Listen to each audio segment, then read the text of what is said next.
Hello my loving students, welcome to my channel help study 1 2 3। আজ আমরা কৃত্রিম অঙ্গজ জনন পড়া শুরু করব।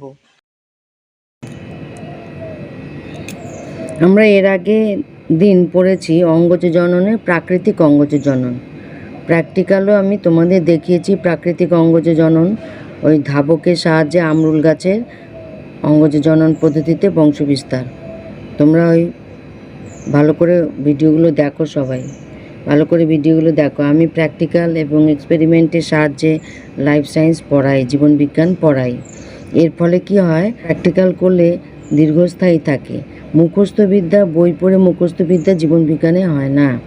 জীবনবিজ্ঞান প্র্যাকটিক্যালের ব্যাপার। প্র্যাকটিক্যাল না করালে সেটা মনে স্থায়ী হয় না, সেটা প্রমাণ। বিজ্ঞান মানে কি, প্রমাণ সহযোগে বুঝতে হবে। আমি যদি প্র্যাকটিক্যাল করে যে জিনিসটা বইতে লেখা আছে সেই জিনিসটা যদি প্র্যাকটিক্যাল করে আমি দেখাতে পারি, সেটা তার মানে সত্যি কথা, তার মানে সেটা প্রমাণ। তাহলে প্রমাণ নিয়ে বিজ্ঞান কথা বলে। তাই জীবনবিজ্ঞানে প্র্যাকটিক্যালগুলোর গুরুত্ব অনেক বেশি।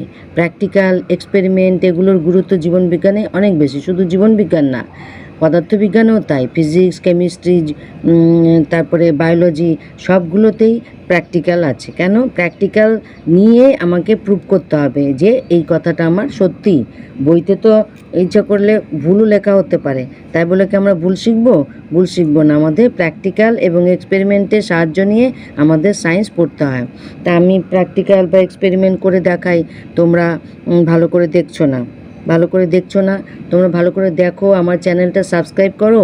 আমার চ্যানেলটা সাবস্ক্রাইব করলে তোমাদেরই লাভ হবে, কারণ আমি প্র্যাকটিক্যাল, এক্সপেরিমেন্ট এইসব করে আমি তোমাদের লাইফ সায়েন্স পড়াচ্ছি এবং পড়াবো। এগুলো ছাড়া জীবনবিজ্ঞান ইনকমপ্লিট।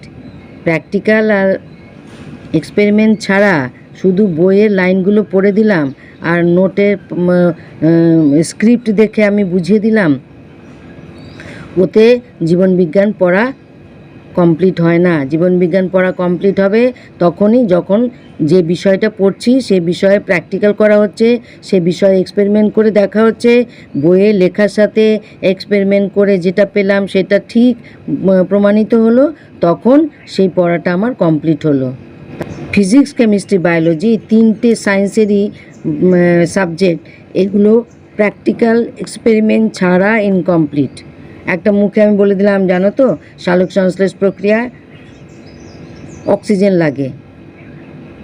আমি জানি হ্যাঁ অক্সিজেন লাগে, বিশ্বাস করে নিলাম। কিন্তু না, সালোক সংশ্লেষ প্রক্রিয়া অক্সিজেন তৈরি হয়, লাগে না, লাগে হচ্ছে কার্বন ডাইঅক্সাইড। তাহলে সেটা যদি আমি এক্সপেরিমেন্ট করে না দেখি, তাহলে তো আমি যেটা শুনলাম যে অক্সিজেন লাগে, সেটা তার মানে ভুল প্রমাণিত হলো না। তাহলে আমরা সারা জীবন ভুলটাই শিখবো না। সেই জন্য সায়েন্স পড়তে গেলে প্র্যাকটিক্যাল এবং এক্সপেরিমেন্ট সাহায্য নিয়ে পড়তে হয়। আমি সেভাবেই পড়াই। আমি স্ক্রিপ্ট লেখা পড়াই, শুধু স্ক্রিপ্ট লেখা পড়াই না, তার সাথে আমি প্র্যাকটিক্যাল করাই, তার সাথে আমি এক্সপেরিমেন্ট দেখাই। সেগুলো তোমরা ভালো করে দেখো, আমার চ্যানেলটা সাবস্ক্রাইব করো তোমরা। আমরা অনেকে দেখছে কিন্তু সাবস্ক্রাইব করছে না। সাবস্ক্রাইব করো। সাবস্ক্রাইব করাতে তোমাদের তো কোনো অসুবিধা নেই।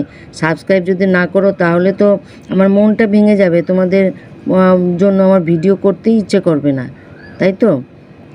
সবচেয়ে বড় কথা, লাইফ সায়েন্স, আমি লাইফ সায়েন্স পড়াই বলে আমি লাইফ সায়েন্স বলছি, বায়োলজি পড়াই বলে বায়োলজি বলছি। এক্সপেরিমেন্ট, প্র্যাকটিক্যাল ছাড়া বায়োলজি পড়ার কোনো মূল্য নেই। যেটা আমি পড়ছি প্রমাণ যদি না পাওয়া যায়, সেটা আমি বিশ্বাস করব না। সেই জন্য এক্সপেরিমেন্ট যেখানে করানো হয় না, প্র্যাকটিক্যাল যেখানে করিয়ে দেখানো হয় না, সেখানে পড়ার কোনো মানে নেই। ওকে, আমি প্র্যাকটিক্যাল করাই, এক্সপেরিমেন্ট করাই। তোমরা প্র্যাকটিক্যালগুলো কখনো শর্ট ভিডিওতে দিই, যেগুলো ছোট, আবার যেগুলো বড় হয়ে যায় সেগুলো শর্ট ভিডিওতে দেওয়া সম্ভব হয় না, সেগুলো বড়তে দিই। তাহলে আমার চ্যানেলে চোখ রাখো, শর্ট ভিডিও, লং ভিডিও সব দেখো। প্র্যাকটিক্যাল আছে, এক্সপেরিমেন্ট আছে, থিওরিটিক্যাল আছে। থিওরিটিক্যাল মানে যেগুলো যে মুখে পড়াচ্ছি সেগুলোকে বলে থিওরিটিক্যাল। সব রকমের পড়াই আছে। তোমরা সব রকম পড়া নিয়ে তোমরা এনরিচড হবে, সমৃদ্ধ হবে, তোমাদের লাভ হবে। তোমরা ভালো রেজাল্ট করতে চাইলে আমার চ্যানেলটাকে ফলো করো, আমার পড়ানোটাকে ফলো করো, আর প্রত্যেক দিনের পড়া আপ টু ডেট রাখো। পড়া জমাবে না, পড়া জমালে কিন্তু ভালো নাম্বার পাওয়া যায় না। আপ টু ডেট হতে হয়, প্রত্যেক দিনের পড়া প্রত্যেক দিন তৈরি করতে হয়। আর পড়ার সাথে লেখাটা কম্পালসারি। লেখা পড়া কথাটা কেন বলে, লেখাপড়া কথাটা এই জন্যই বলে, পড়বে আর লিখবে।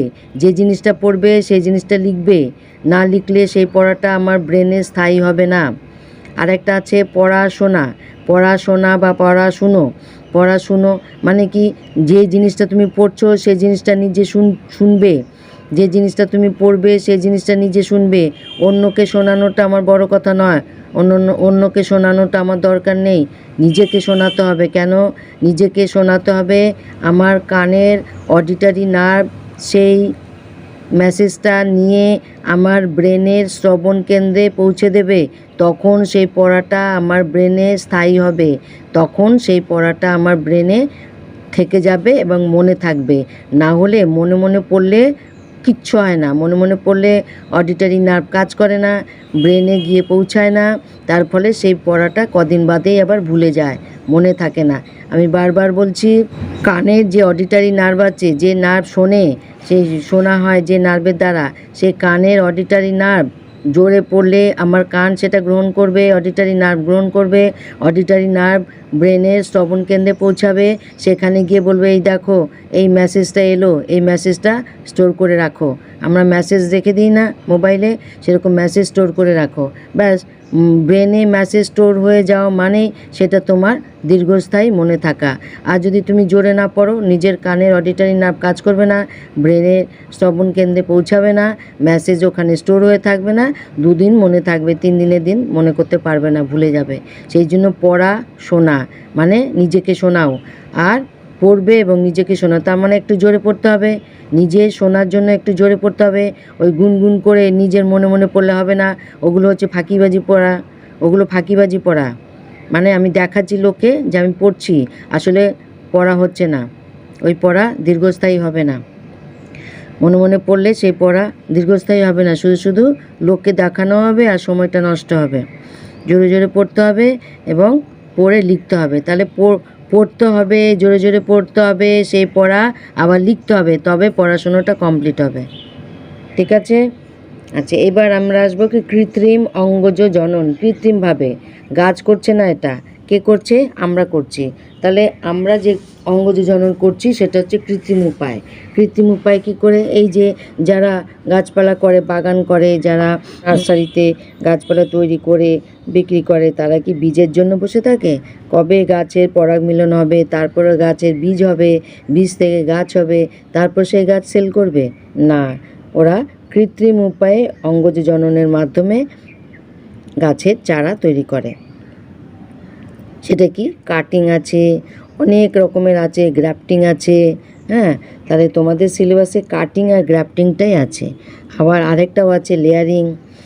তো এগুলো হচ্ছে কৃত্রিম উপায়ে অঙ্গজ জনন করিয়ে নিজেদের স্বার্থে বা নিজেদের কাজে লাগানো হচ্ছে। Okay, thank you, love you all. Next দিন আমরা ডিটেলসে পড়ব।